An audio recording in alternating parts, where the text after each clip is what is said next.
जय माता दी आप सभी को। क्या आप जानना चाहते हैं कि आपकी कुंडली में किसी भूत, प्रेत या आत्मा का प्रभाव है या नहीं? कहीं आप किसी ऐसे एस्ट्रल योग के शिकार तो नहीं है जो आपकी ज़िंदगी की हर सक्सेस को ब्लॉक कर रहा है? आज मैं आपको बताऊंगा ऐसे 5 तांत्रिक ज्योतिष योग जिनके होने पर भूत, प्रेत या आत्मिक एनर्जी का प्रभाव होता है।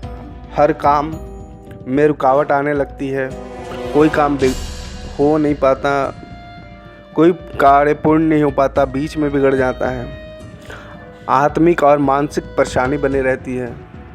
कुछ तो ऐसे तांत्रिक ज्योतिष योग्य हैं हमारी कुंडली में जिनसे कि अगर आप शादीशुदा हैं तो किन्हीं के बच्चे नहीं होते, या फिर बच्चे होने में समस्या होती है, या फिर काफ़ी परेशानियों से गुजरना पड़ता है, आर्थिक तंगी होती है।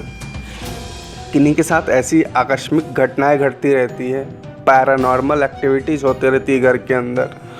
तो ये सब चीज़ें आपकी कुंडली में व्यवस्थित होती है जिसे हम ठीक कर सकते हैं। और वो योग्य क्या है? ये 5 मुख्य ज्योतिष तांत्रिक योग्य है जिन पे आज मैं बात करूँगा, जिनके बारे में आज मैं आपको बताऊँगा। तो आप वीडियो के साथ बने रहे, ज़रा भी स्किप करोगे तो आप समझ नहीं पाओगे। तो उनका निवारण और उनकी समस्या का समाधान भी बताऊँगा साथ में, और लास्ट में एक बात और मैं बताऊंगा। तो सबसे पहले ये जानते हैं कि वो 5 तांत्रिक ज्योतिष योग्य क्या है। सबसे पहले बात करते हैं राहु और केतु की। अगर ये दोनों ग्रह आपकी कुंडली के 8वें या 12वें घर में हो तो व्यक्ति पर एस्ट्रल एनर्जी आसानी से प्रभाव डाल सकता है। आपने सुना होगा कि कुछ लोगों पे तांत्रिक क्रियाएं या भूत प्रेत का बाधा जल्दी हो जाता है या ऐसा असर होता है। तो ऐसे व्यक्ति के ऊपर जल्दी हो जाता है जिनके कुंडली में 12वें या 8वें घर में राहु और केतु का प्रभाव हो।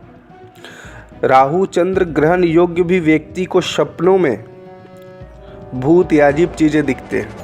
जिनके कुंडली में राहु या चंद्र ग्रहण का योग हो वो व्यक्ति के सपनों में क्या है ना, भूत प्रेत या अजीब सी चीज़ें या उस तरह की सपने आते रहते हैं। दूसरा है पितृदोष और सपने।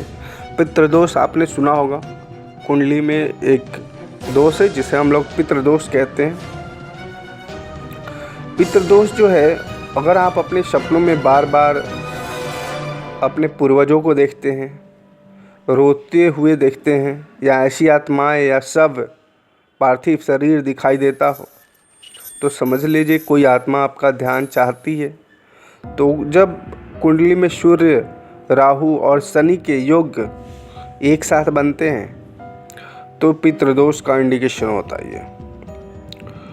तो पितृदोष जब होते हैं तो आर्थिक तंगी, आपका जो परिवार है उसमें कलह कलेश, आपके जो बच्चे हैं उनके भविष्य में बाधाएं, पढ़ाई, उनके व्यापार, उनकी नौकरी में समस्या होने लगती है। तीसरा है जो तांत्रिक ज्योतिष योग है, तीसरा है वो मून और एस्ट्रल सेंसिटिविटी है। ये लक्षण क्या है इसका कि चंद्र जब दुखित हो जाता है, मतलब वो सैड हो जाते हैं। जब चंद्रमा शनि या राहु एक साथ हो तो व्यक्ति को डिप्रेशन होने लगता है, उन्हें एस्ट्रल दर्शन होने लगता है, हैलुसिनेशन होने लगते हैं। ये लोग स्पिरिचुअल होते हैं और इन पर एस्ट्रल अटैक के लिए भी सेंसिटिविटी होती है, मतलब ऐसे लोगों पे एस्ट्रल अटैक जल्दी होता है। और चौथी जो है वह असामान्य सपने और घटनाएं होती हैं। अगर आपके सपनों में चीता, कब्रिस्तान या अंधेरा दिखाई देता है, या आपको महसूस होता है कि नींद में कोई आपके पास आता है, तो ये सीधा प्रमाण है कि आपके एस्ट्रल फील्ड में किसी दूसरी शक्ति का प्रभाव है। 5वां जो है मंगल और शनि का योग या युति बोलते हैं। जब 8वें घर में मंगल और शनि एक साथ होते हैं तो ऐसे व्यक्ति भी गुस्से में रहता है, वास्तु टूटने लगती है और नींद डिस्टर्ब होता है। ऐसे योग तांत्रिक रूप से भी भारी माने जाते हैं। अब इन सब का उपाय मैं बता देता हूँ। बात करते हैं उपायों की। पहला जो उपाय है, पहली समस्या का, तो अमावस्या या पूर्णिमा को दीपदान करना है और गायत्री मंत्र का 108 बार जाप करना है। दूसरा क्या है, ये पहली ही समस्या का सॉल्यूशन है। रुद्राभिषेक या काल सर्प दोष पूजा करके एस्ट्रल दोष को ख़त्म करते हैं। तीसरा क्या है, त्राटक जरूर करना होता है और ओम नमः शिवाय का जाप करना होता है। त्राटक मतलब होता है कोई दीप जलता रहे अंधेरे और शांत घर में और उसे बिना पलक झपकाए 5 से 10 मिनट देखना, ये क्रिया त्राटक कहलाती है। चौथा क्या है, किसी तांत्रिक मार्ग में या कोई तांत्रिक हो तो उससे नंदी बलि पूजा करवा लेना चाहिए। एक पूजा है, विधान है नंदी बलि का, वो तांत्रिक लोग ही करेंगे। अगर आपकी कोई नज़दीक में तांत्रिक है तो आप उनसे करवा सकते हैं, क्योंकि ये खुद करना संभव नहीं है। अगर खुद आप करने में सक्षम है तो आप हमें कमेंट्स करना, मैं प्रक्रिया बता दूंगा।